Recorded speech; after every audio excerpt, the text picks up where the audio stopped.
Hi, good morning. This is Ravi from Success Series YouTube channel.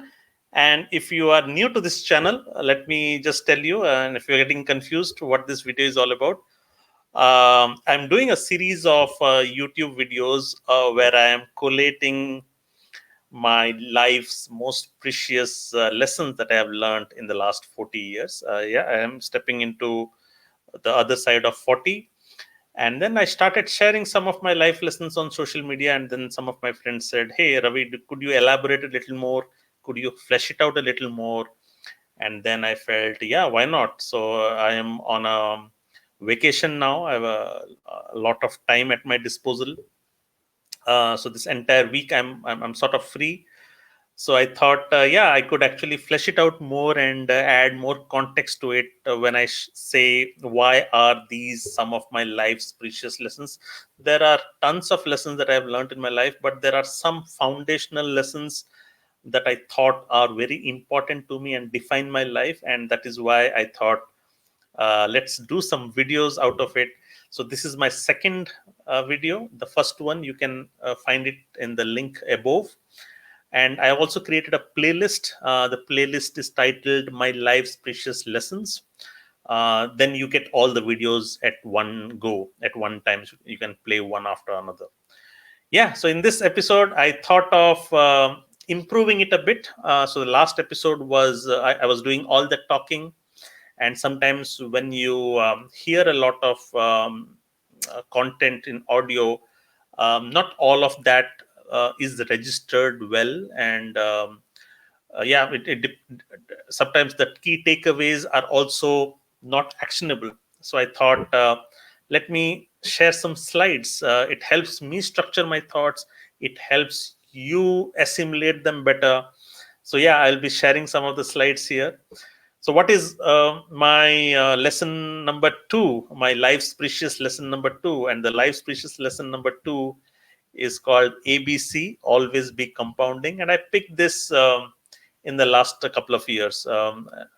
As I said, I wish I had learned some of these concepts much earlier in my life, but I also realized that there is a time when you actually start appreciating a life lesson.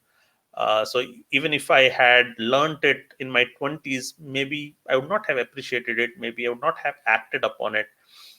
So that's how life is. So yeah, so ABC, always be compounding. Let me just share my screen before I get started. All right, here's share screen, Chrome tab, life lesson 2. Let me know if you guys are able to see it.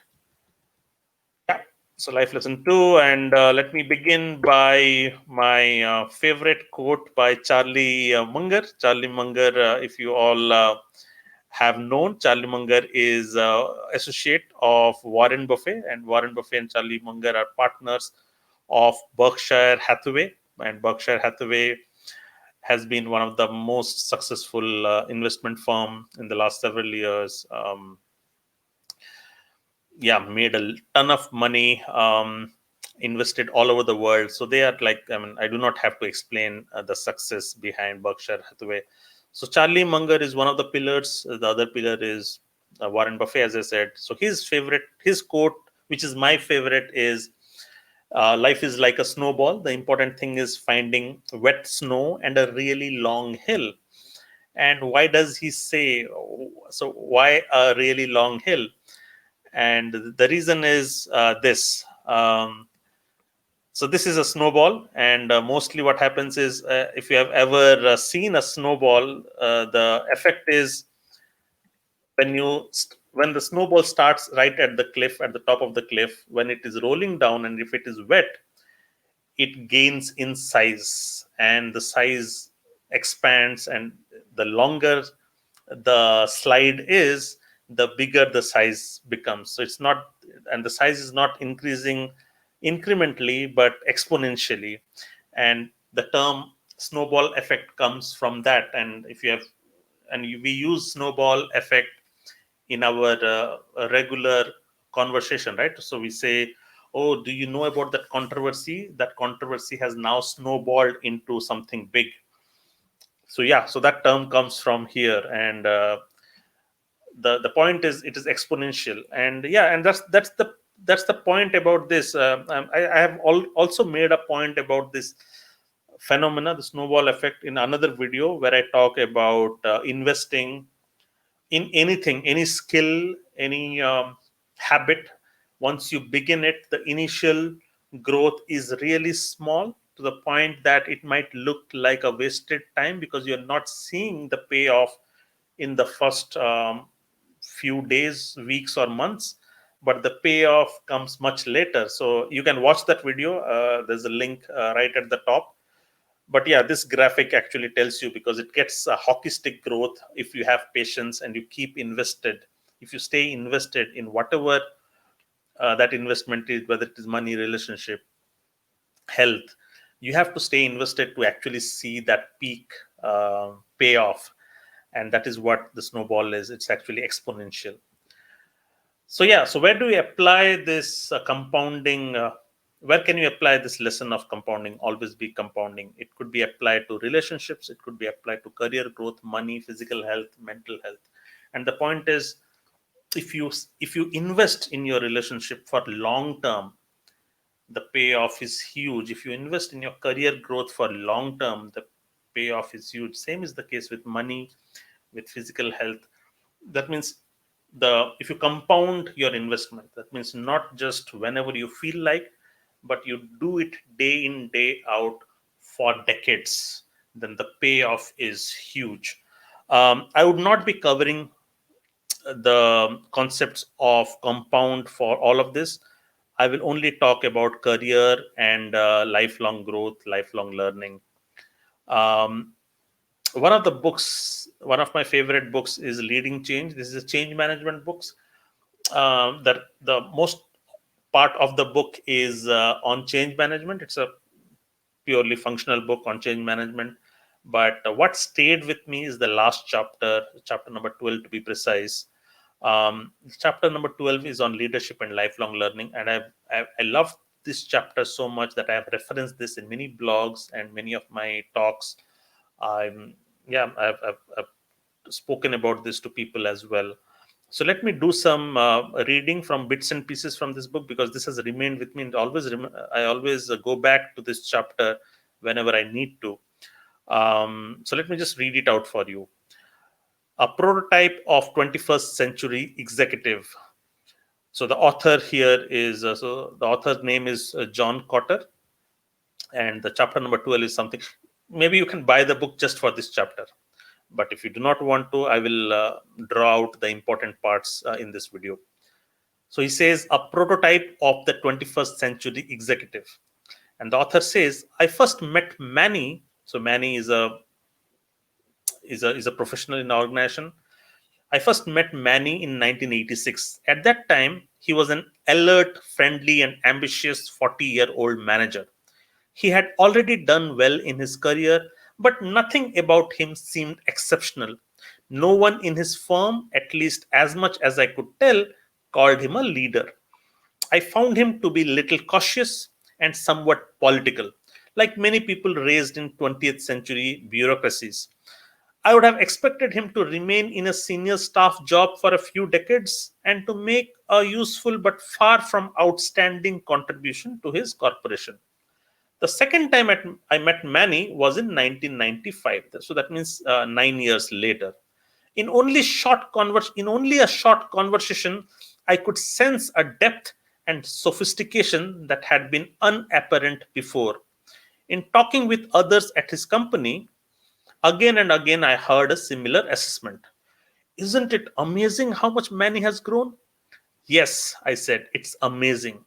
Today, Manny is running a business that will generate about $600 million in after tax profits. That business is rapidly globalizing with all the attendant hazards and opportunities. As I write this, he's leading his group through a major transformation designed to position the organization for a promising future. All from a man who did not look like a leader, much less a great leader at age 40. So we are talking about a man here who at 40 did not show any signs of greatness. Okay, he was a regular employee, he was political and unimpressive. And then at the age of 49, he had transformed into something that everybody went gaga about him. He had grown leaps and bounds in his career, was leading a business close to $600 million of profit. Um, and yeah, he had completely transformed. So what he says is a few people like Manny have always been around. Instead of slowing down and peaking at age 35 or 45, they keep learning at a rate we normally associate only with children and young adults. These exceptions to the norm help us see that nothing inherent in human DNA prevents growth later in life. The biography that I am now competing, so he talks about many that I also feel that a lot of people at the age of 40, when they have settled um, in their lives, of course they're married, they have kids, and they have grown to a level in their organization where they're earning good enough, and a sense of complacency sets in at that age. Um, but we just saw an example of a man called Manny, who at 40 was unimpressive, but at 49 he had completely transformed. So he's an example of somebody who never um, said no to his potential, and he pushed himself. Maybe something would have happened, and then he kept growing, and the payoff came up much later in his life. And then the author talks about another example. The example is of Japanese industrialist Konosuke Matushita. So, one of the 20th century's most remarkable business leaders, he shows this tendency in an extreme form. So, descriptions of Matushita early in life tell us of a hardworking but stickly young man. Nowhere are terms such as brilliant, dynamic, visionary, or charismatic used to describe him then, much less leader. This is again a late bloomer here. Yet he grew to be an entrepreneur during his 20s, a business leader in his 30s and 40s, and a major league organizational transformer in his 50s. As a result, he helped his firm rebound after the horrors of World War II, absorb new technology, expand globally, and renew itself again and again so to succeed beyond anybody's dream. And then he took on additional successful careers as a writer in his 60s, a philanthropist in his 70s, and an educator in his 80s. So this is another extreme example of somebody who just said, who never settled, and he kept growing till he reached 80s, always reinventing and taking up new and major projects and ambitious projects.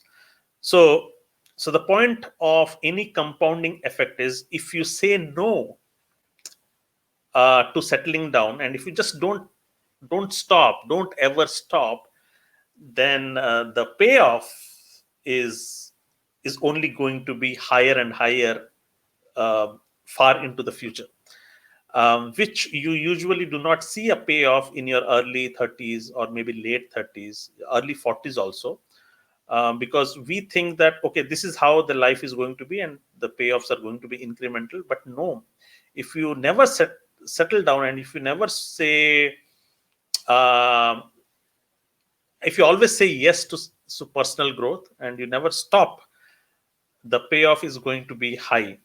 So in the 21st century, the author is saying here, 21st century, I think we will see more of these remarkable leaders who develop their skills through lifelong learning, because that pattern of growth is increasingly being rewarded by a rapidly changing environment. So yeah, he keeps going on.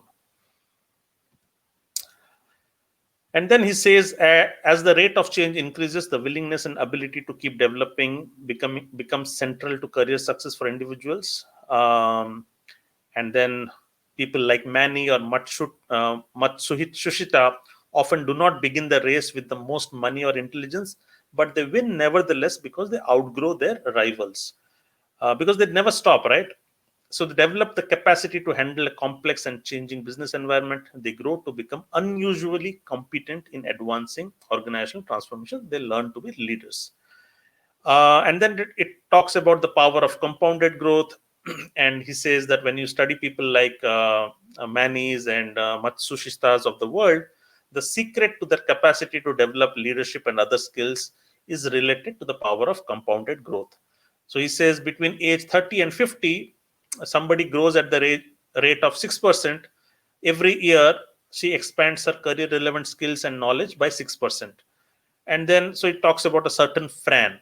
Her sister Janice, exactly the same intelligence, skills, and information at age 30.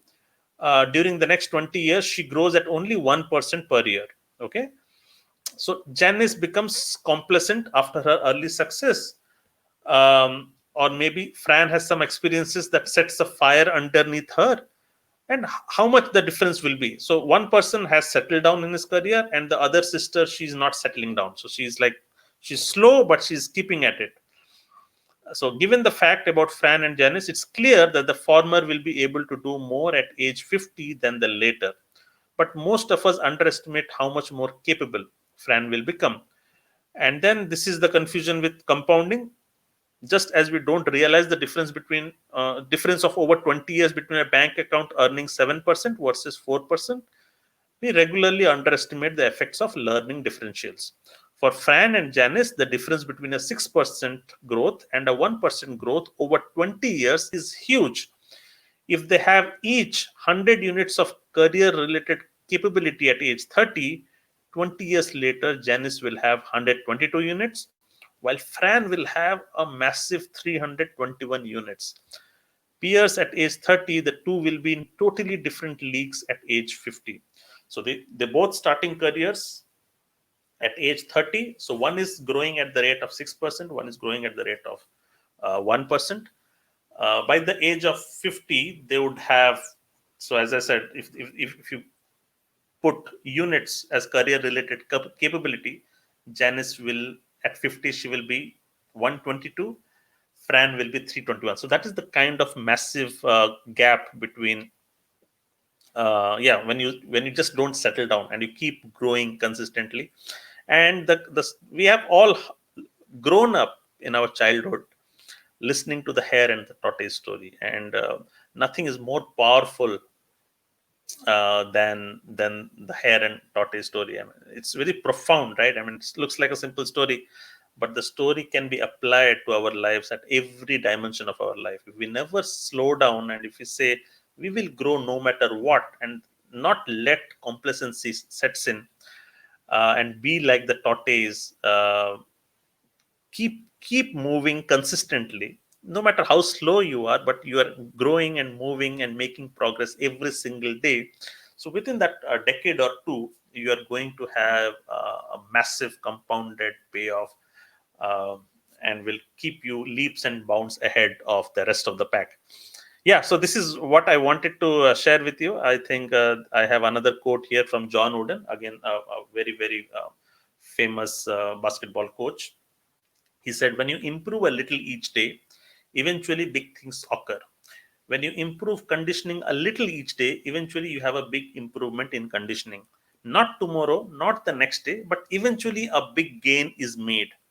Don't look for the big, quick improvement. Seek the small improvement one day at a time.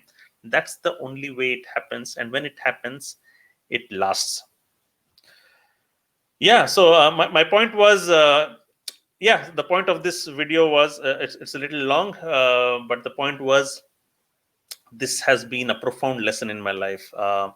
Always be compounding, in all areas of life. I talked about career, I talked about yeah, career and lifelong learning, but apply this to each of these areas. If you do the same compounding, like if you have relationships that last for decades, the payoff of that relationship is going to be huge.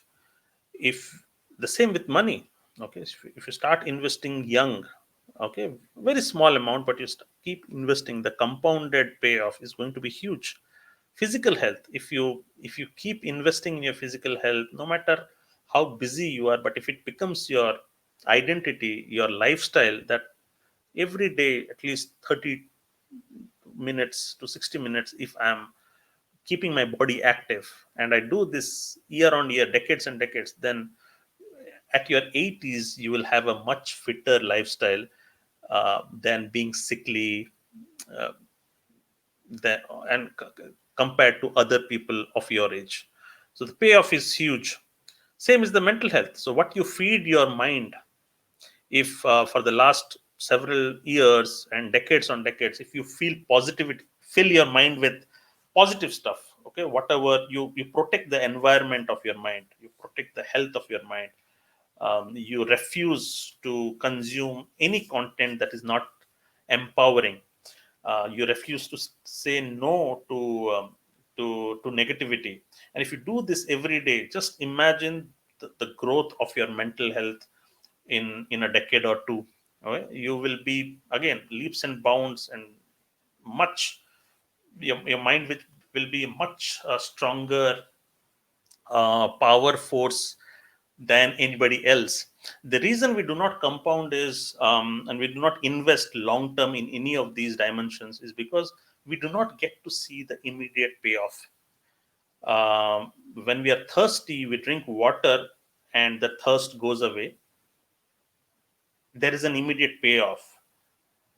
So you know it when you're hungry and you snack a bit, there's an immediate payoff. But there are things where you do not see an immediate payoff, because the payoff is because these are long term games. Okay, these are lifelong games, and the payoff is only going to come in a decade or two. And because we do not see these payoffs, people play short term games in their lives. They have transactional relationships. They do not maintain long term relationships. And the same is the case with like meditation. People do not meditate because after you meditate, you do not see any immediate payoff.